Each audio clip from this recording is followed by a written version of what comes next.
Hi everyone, it's me, Tim. Today I want to talk about the Million Experience Point Dungeon. Or, based on how I'm dressed, this could also be called the Old Man and the C++. Anyway, the Million XP Dungeon is something I heard about over 3 decades ago. I think I heard about it in 1993. I was either at Gateway or OrcCon up in Los Angeles. Those were gaming conventions. I heard about this Million XP dungeon, and I literally cannot find any information about it online. So either the multiple people who told me about it were lying, or this was a coma fantasy, or it just was never written down anywhere online, and I've looked for it. Let me know if you find it. I'm going to describe to you what it was. It was a contest they did in person at a conference, and I don't think it was at Gateway or OrcCon.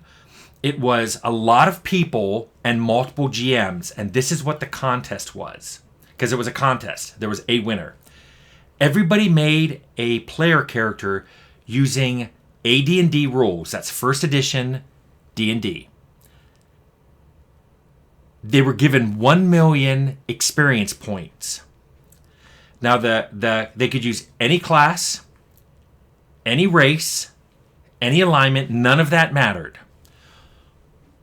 The million experience points could be spent on levels. You could buy levels with it using the experience points. Or you could convert 1 experience point to 1 gold piece and buy any of the non-artifact magic items in the DM's guide for their gold piece value. This meant some people made really high-level class characters with very little equipment. Other people made really low-level characters with a crazy amount of magic items. Most people were somewhere in between. Now, there was apparently a rule that you could not have any henchmen or guards or men-at-arms or companions of any kind, even though the rules often said that high-level fighters and rangers attracted so many companions. No companions. And men-at-arms, even though you could buy them for so many gold per day, they said, no, you're by yourself.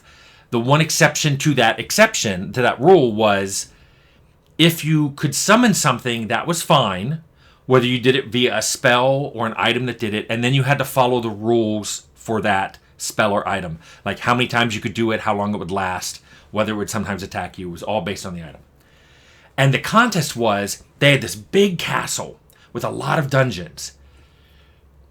You were looking for a room that had a particular item in it, and the first character to touch that item, to pick it up or use it, because I've heard different things. One time I heard it was a wand. The other time I heard it was just a scepter that you had to pick up. And one person said no, it was a button on a pedestal, and you had to press it.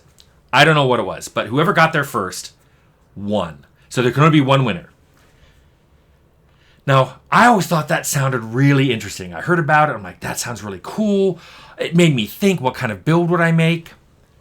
What do you think would win such a contest? And if you want to stop and think about it, you can, because I heard it was run at least twice. I don't know how many times. And I was told about the winner of the first time it was run. And if you want to hear about that winner and what kind of build they do, I not only heard it, but I remember I grabbed my DM's guide and player's handbook, and I worked out that it was totally possible with actually less than 1 million experience points. So here's who I heard won the first time they did it. Someone made an 11th level human monk.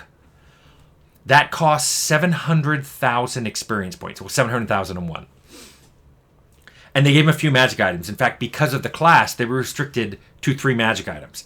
But first, let me tell you why they picked a monk. At 11th level, monk's base move is 25 inches. That's faster than a horse.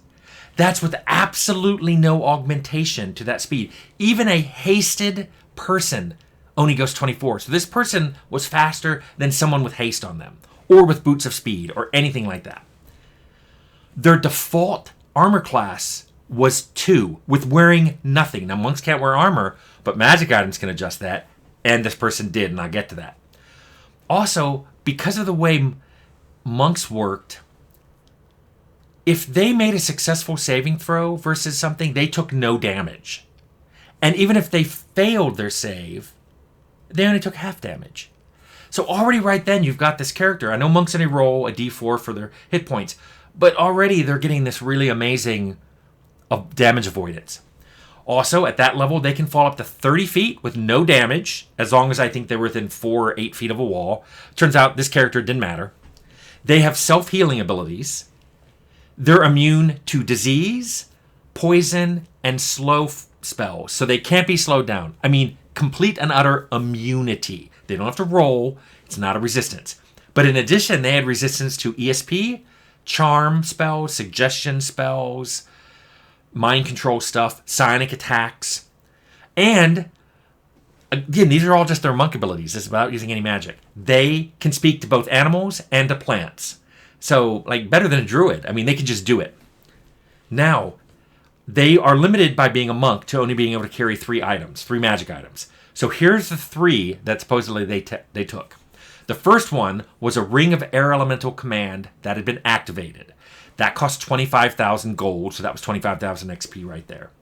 By the way, this whole thing only costs about 710,000 XP.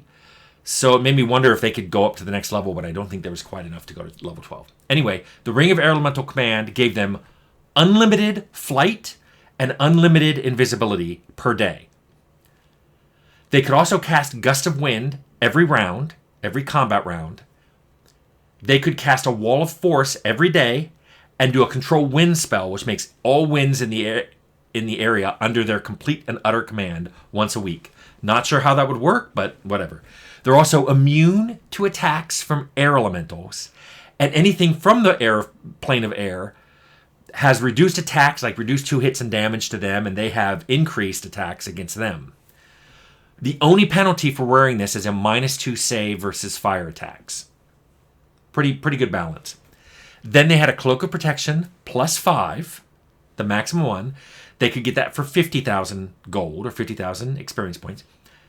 That made their AC 5 better. So that 2 AC just became -3, which is really good. Keep in mind, they're also invisible and moving out of 25. Also, they get a +5 on all their saves. And remember, they only take half damage if they don't save, and if they do, they take nothing. But wait, there's a way to make this better. Their third item was a Scarab of Protection, which cost 25k. So that's 25 for the Air Elemental Command and the Scarab of Protection, and 50 for the Cloak. That was 100k for these items. A Scarab of Protection gives you a save against any magic effect at +1. And if there's no saving throw for that magic effect, you get one of 20, augmented by anything else you have. If your dexterity factors in, which I assume this monk had a great dex, they got it. If the Cloak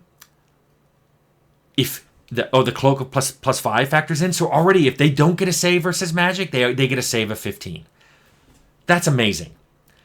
Also, it absorbs all level draining coming in. So if a vampire attacks them or somebody casts a death spell, a couple charges come off the Scarab and they're unaffected. So those were their 3 items. I heard what happened was they had multiple GMs running this event, 1 per every 3 to 5 players. They said, go. This person immediately went invisible and ran in at 25 inches. So he was more than double anyone else every round at how far he could go. And faster than anyone with a horse or anyone with boots of speed or under haste spell or whatever. He then ran in. He ran through or flew over traps. Some traps, it didn't even matter. Remember, he has all the monk thief ability. He has pick locks and find traps and hide and shadow, a few of the others. I don't know if he ever used them. He just ran in. He ran through or over a trap. A lot of traps couldn't react. Like if something, he ran over something and it made the walls close, often he was past where the walls closed. And even if they didn't, he got a saving throw and he usually made it and then he took no damage. So it was crazy. He apparently got in past all these things, and between his getting a save even when there wasn't one and then taking no damage and his immunity and resistances, he won. He reached that room with the item or button in it, whatever it was, before a lot of people had even made it into the dungeon, because you had to go in the castle, find the dungeon entrance, and then there were multiple dungeon floors. Most of them hadn't even gotten out of the castle, and some of them were still on level 1 of the dungeon. And he was on whatever the deepest level was, and he got to the room. He did it so quickly that everybody was impressed, but they changed the contest the next year. And the way they changed it specifically was they made some of the puzzles along the way need more than one person.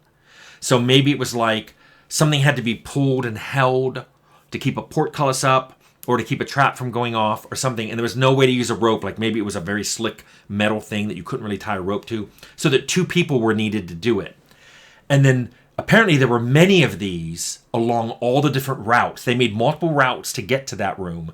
And there were multiple of these traps or puzzles along the way that needed more than one person to do it. What this meant was, when you played, if you tried to just be individual, you weren't even going to get past the first puzzle or trap. So you had to work in groups. But remember, only one person can win. So there was going to be a double cross at some point. But if you double cross people too early, that you'd run into one of those traps that need more than one person and you'd be stuck. So what tended to happen was people worked in pairs and sometimes trios. And then when they got to that room, a fight would break out or suddenly magic spells would be flying around because everybody was trying to get to the item or the button, whatever it was, first. I never heard about who won the second one, and I don't know if there was a third one or more. I've searched Million XP Dungeon, Million XP Dungeon Contest, Convention with Million XP Dungeon online, and I can't find anything about it. If you guys can find something, I would love to know what this was. I would love to hear real stories. I would especially love to hear if any of you actually were in one of these contests. I would love to hear firsthand and not just rumors and innuendo and secondhand stories about it. Anyway, I've known about this for 31 years, so I wanted to do a fun Friday where I talked about this mythical Million XP dungeon, and I would love to know more about it.